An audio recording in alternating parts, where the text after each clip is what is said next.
بسم اللہ الرحمن الرحیم۔ ناظرین السلام علیکم، میں ہوں آپ کا میزبان صابر شاکر۔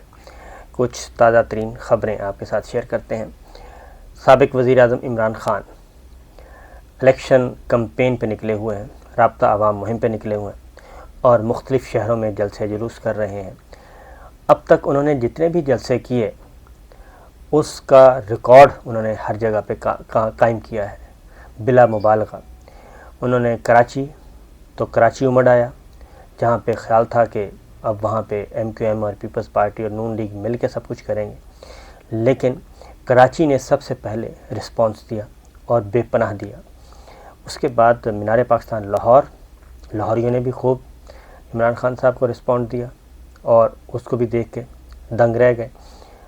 پھر دیگر شہروں میں، پھر چھوٹے شہروں میں یہ سلسلہ شروع ہوا، اسلام آباد میں ہوا اور میاں والی کل اس میں بھی بے مثال ان کو رسپانس ملا اور لوگوں نے والہانہ انداز میں ان کا خیر مقدم کیا۔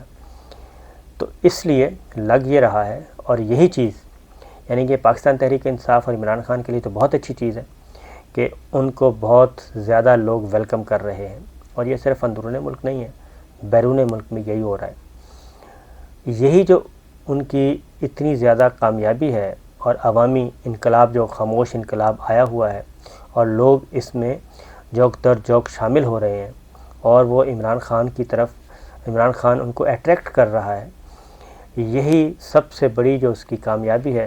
یہ خان صاحب کے لیے مصیبت بھی بنی ہوئی ہے۔ اس کی وجہ یہ ہے کہ عام الیکشن انتخابات، کیونکہ یہ اسکرپٹ اچانک چینج ہو گیا تھا اور وہ نہ ہوتا تو اب تک صورتحال بالکل مختلف ہوتی، کیونکہ جب ڈپٹی اسپیکر کی رولنگ آئی تھی تو اس کے بعد اسمبلیاں ڈیزالو ہو گئی تھیں، تو زیادہ غالب امکان یہی تھا اور یہی چیز گردش کر رہی تھی مارکیٹ میں، خبروں کی مارکیٹ میں، کہ سپریم کورٹ جو ہے وہ صرف اس حد تک ہی رہے گی کہ ڈپٹی اسپیکر کی رولنگ کو غیر آئینی قرار دے دے گی، اور عام انتخابات کا پروسیس شروع ہو چکا ہے، کیونکہ تحریک عدم اعتماد کے نتیجے میں بھی مقصد یہی تھا کہ عمران حکومت کا خاتمہ کیا جائے، اور وہ انہوں نے خود ہی ختم کر دی۔ لیکن یہ نہ ہوا اور یہ سارا ریورس لگ گیا۔ ریورس اس لیے لگا کہ اس دوران عمران خان پبلک کو یہ بتانے میں کامیاب ہو چکے تھے اور پبلک عوام یہ تسلیم کر چکی تھی کہ خان صاحب کے ساتھ واقعی ایک سازش ہو رہی ہے، بیرونی مداخلت ہو رہی ہے، میر جعفر میر صادق یہ سب کچھ، اور یہ ایک پورے کا پورا جو ٹولہ ہے ماضی میں جنہوں نے پاکستان کو لوٹا اور جن کے مقدمات چل رہے ہیں وہ واپس آ گئے ہیں۔ تو اب یہ ساری چیزوں کو اسٹیبلش ہو گئی۔ اب خان صاحب جو ہیں وہ اس پریشر کو مسلسل برقرار رکھے ہوئے ہیں اور وہ ہر صورت میں 30 مئی سے پہلے الیکشن اناؤنس کروانا چاہتے ہیں۔ لیکن اب دوسری سائڈ پہ میں بتاتا ہوں خبروں کی انفارمیشن کی بنیاد پہ کہ دوسری سائڈ پہ الیکشن کروانے والے بھی رائے موجود ہے، نہ کروانے والے بھی موجود ہیں، اور شہباز شریف صاحب اور نواز شریف صاحب اب دونوں اس بات کی طرف بڑھ رہے ہیں کہ ہمیں اس کو لنگر آن کرنا ہے اور اس حکومت کو ہم آگے لے کے، یعنی 2023 تک اپنا ٹینیور پورا کرے پارلیمان 5 سال، اس سے پہلے ہم کہیں نہ جائیں اور اسی سیٹ اپ کو لے کے آگے بڑھیں۔ تو نواز شریف صاحب بھی، شہباز شریف صاحب بھی اور زرداری صاحب بھی اب اس بات پہ ایگری ہیں۔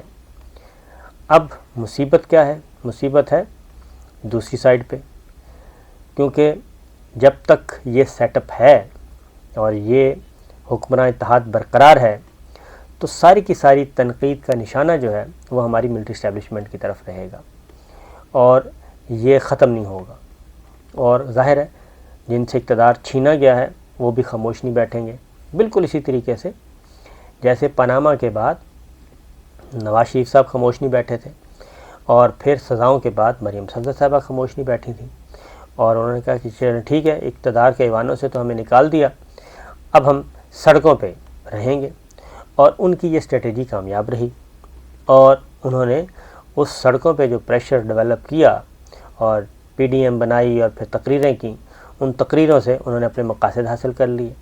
تو وہی کام اب خان صاحب نے بھی کہا کہ ٹھیک ہے اقتدار کے ایوان سے تو میں نکل آیا ہوں، وزیر اعظم ہاؤس تو چھوڑ دیا ہے، لیکن اب میں اپنے عوام کے پاس جاؤں گا. وہ موبلائز کر رہے ہیں اور شاندار قسم کا ان کو رسپانڈ مل رہا ہے. اسی وجہ سے اب اس سسٹم کو آگے کیسے، اس کمپنی کو آگے کیسے لے کے چلنا ہے، یہ ہے وہ معاملہ جہاں پہ جو مجھے لگتا ہے کہ پھر ایک دفعہ پھڈا ہوگا، اور یہ پھڈا ہوگا اسٹیبلشمنٹ اور موجودہ حکمراں اتحاد کے درمیان.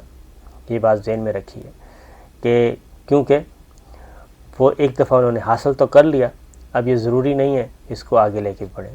دوسری بات، حکمراں اتحاد یہ سمجھتا ہے کہ جہاں باجوہ صاحب جو ہیں وہ نومبر تک ہیں، اس کے بعد تو پھر نئے آرمی چیف نے آنا ہے، اور 2 مہینے پہلے ویسے ہی سی آف سین شروع ہو جاتا ہے، سپٹمبر میں سی آف سین شروع ہو جائے گا. لہٰذا وہ ان کو انڈر پریشر رکھیں گے اور اپنی بات منواتے رہیں گے، آہستہ آہستہ آگے بڑھتے جائیں گے.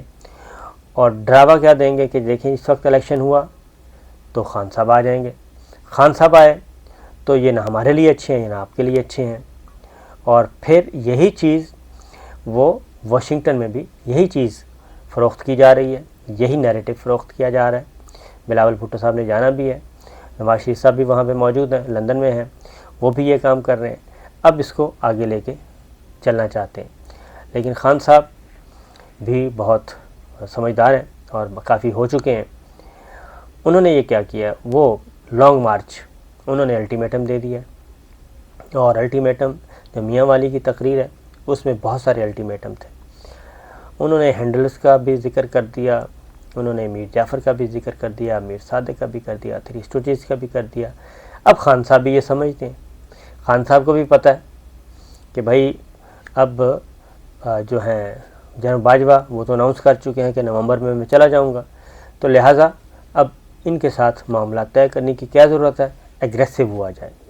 وہ بھی ایگریسو ہو گئے، اور ایگریسو کے چکروں میں انہوں نے اچھا خاصا جو کراؤڈ ہے وہ پل کیا. یہ اس کو کاؤنٹر کرنے کے لیے مریم صفدر صاحبہ میدان میں نکلی ہیں. اب وہ بھی جلسے کیا کریں گی کیونکہ اس کو کاؤنٹر کرنا ضروری ہے، ورنہ تو ایک ہی نیریٹو جائے گا. لہٰذا کل میاں والی میں تھا ایک جلسہ، فتح جنگ میں ایک جلسہ کیا مریم صفدر صاحبہ نے.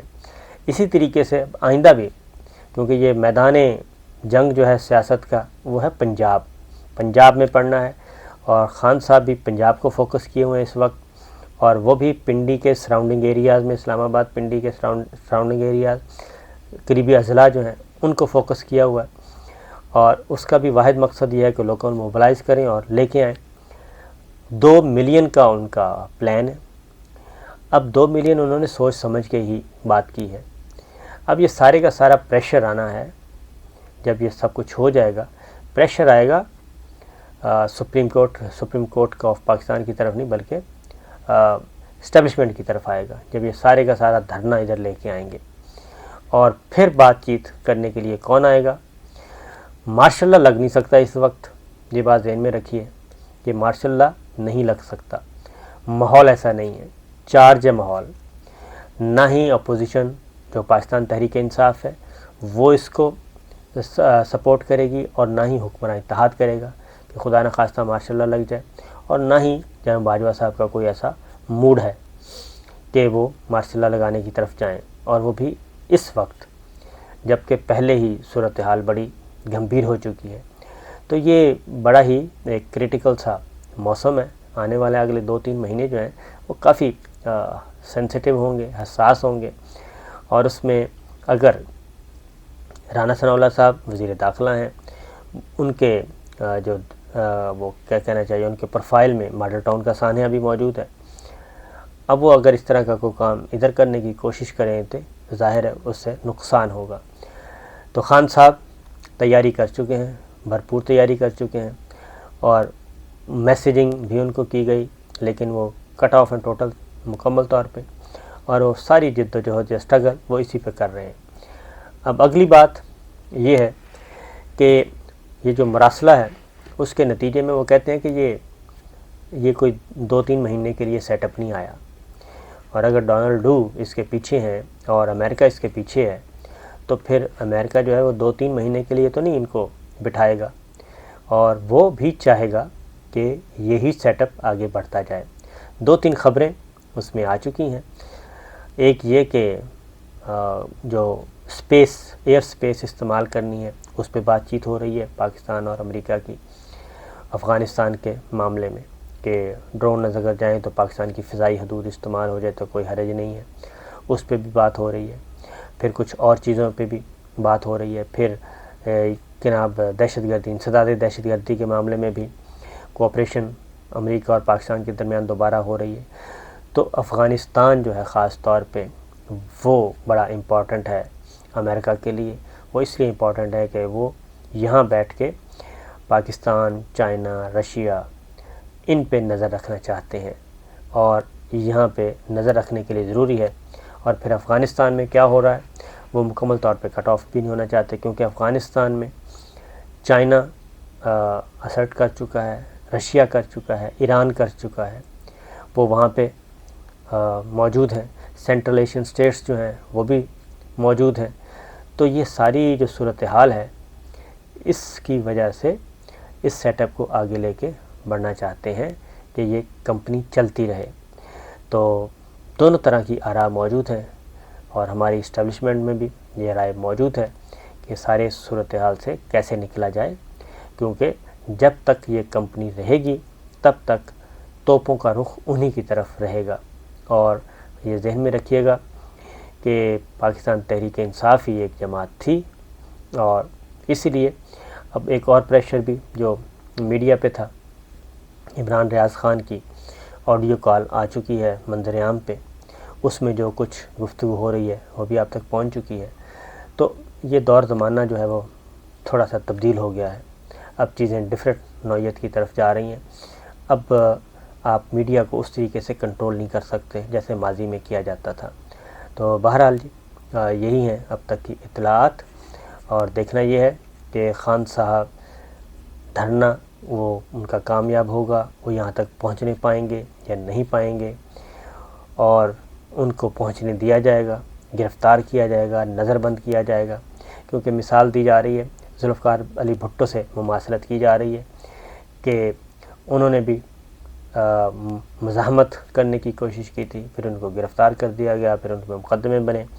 ایک اور امپورٹنٹ چیز ہے، اور وہ ہے الیکشن کمیشن آف پاکستان نے فیصلہ دینا ہے جو ہیں لوٹاکریسی پہ، اور خاص طور پہ ایم پی ایز اور ایم این ایز، پنجاب کے ایم پی ایز اور مرکز میں ایم این ایز کے، اس کا فیصلہ آنا ہے۔ اگر الیکشن کمیشن آف پاکستان وہ فیصلہ نہیں دیتا، اگر دے دیتا ہے تو پنجاب حکومت کا خاتمہ ہو جائے گا، حمزہ شہباز صاحب کی حکومت کا، کیونکہ وہ انہی لوٹوں کے ووٹوں سے ہی وزیر اعلیٰ وزٹر گیلری سے بنے ہیں۔ اور اگر الیکشن کمیشن آف پاکستان اس پہ فیصلہ نہیں دیتا، 1 مہینے کے اندر اندر فیصلہ کرنا ہوتا ہے، اور اگر فیصلہ لوٹاکریسی کے حق میں دے دیتا ہے تو اس سے بھی عمران خان صاحب کے بیانیے کو زیادہ فائدہ پہنچے گا، اور وہ مزید تگڑے ہو کے مزید ایگریسو موڈ میں آئیں گے، اور بتائیں گے کہ میں تو پہلے ہی کہتا تھا کہ election commission of Pakistan Noon League کا ہے، اور یہ بھی اس ساری رجیم چینج میں حصے دار ہے۔ تو دیکھتے ہیں جناب کیا ہوتا ہے۔ اجازت دیجیے، اللہ حافظ۔